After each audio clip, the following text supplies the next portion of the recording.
2 there, but fortunate to come through. She has been very, very impressive this season, but in her first race in UK soil ran only 11:10 in the heats, came through as a fastest loser. There's Ann BAPTISTE, very fast out in the second heat, eventually down in 4th. Again, she had to rely on her time to see her through. Straight past the space where Carmelita Jeter was supposed to be, and the woman who beat her to the gold medal here last August, Shelly-Ann FRASER-PRYCE. 10:77 in the heats, quickest in the world this year. Barbara Pierre alongside, 10:90 in the heats. That's actually the fastest by any of the Americans here, but she'll not be going to the World Championships in the individual 100 metres. She finished 5th in the US Championships.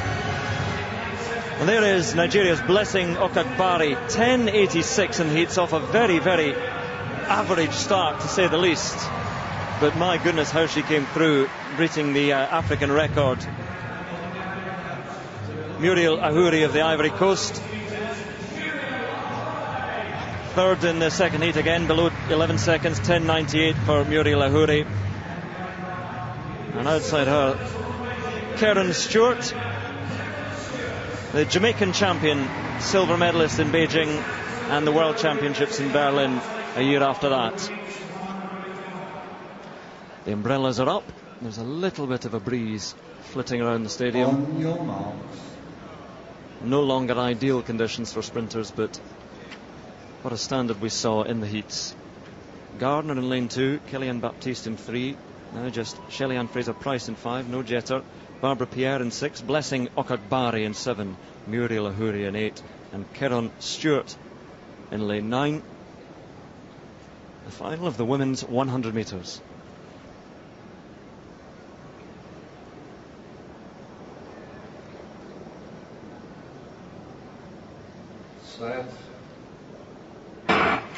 And Shelly-Ann FRASER-PRYCE just sitting a little bit. Ann BAPTISTE again out very quickly, and here comes Barbara Pierre, and Barbara Pierre is leading them out. Okagbare trying to overhaul her. Okagbare comes through again and takes it from Pierre. Shelly-Ann FRASER-PRYCE looked to have 3rd, but Okagbare once again, 10:79. Again it's legal. She goes quicker and quicker still. Again, work on that start. She'll be a world beater. She may even be with a poor start. Wonderful victory for Blessing Okagbare. She's going to be very dangerous also in the long jump. Remember, she's gone over 7 meters this year, but her sprinting form has been so sensational this season. I think the big surprise for us all was the poor showing really of Shelly-Ann FRASER-PRYCE, who ran an outstanding heat. But look at Okagbare. She's enjoying the fact that she set another African record. She did it in the first semi-final when she won that, and she's come back here in the final against all odds really to produce another scintillating bit of sprinting. Good high knee lift, confident in the form. That's why she doesn't really panic. She knows that she's going to claw these women back in as it comes to the latter part of the race, and hence that's why she keeps her cool. Again, perhaps it wasn't as bad by Okagbare in this as it was in the heat. She was out pretty quickly. It's just that Pierre was so good from 20 to 60 metres.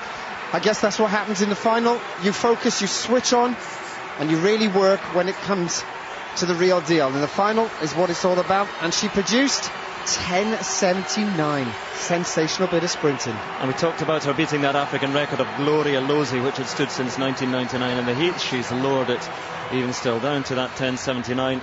And 5 of these women in the final going below 11 seconds. Great celebration from Blessing Okagbare, and she's now down talking to Phil. Well, the rain started falling, but it didn't affect you one little bit there. You hoped you'd give Shelly-Ann FRASER-PRYCE a good run for her money. You did that and more besides.